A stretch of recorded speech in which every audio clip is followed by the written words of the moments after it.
Hey, Corey Miller with Leader.team. So, one tip I wanted to share today that I've used prolifically over the last couple of years is something from a Harvard researcher named Amy Cuddy. She did a TED talk that was really went viral, and it's basically that before you go into a meeting or something really important, that you should do the Wonder Woman or the Superman pose. So that's the put your hands on your hips, stand. Now, I got to tell you, it feels silly at first, but I've done it many times before important meetings when I felt myself kind of a little bit shaky and going into and felt, the vein right here, the artery or whatever, kind of beating. When you can just tell, like, hey, I just need a little bit of boost.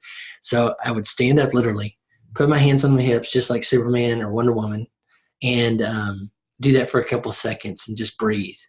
Now, one other thing that I mentioned, and I'll put the TED Talk in the show notes on YouTube here, but one other thing that I have done and just did moments ago was mindfulness. I mean, those two things, the Superman pose or Wonder Woman pose and mindfulness. Now, I've started and just tried to do habitually 10 minutes. I'm using Headspace app, love his voice, love his technique and everything, but just 10 minutes of mindfulness. So any kind of big meeting or presentation, I would do those combinations of things. Now, I know the research all says, like, don't do caffeine before you go into something like that too, because it'll juice you up.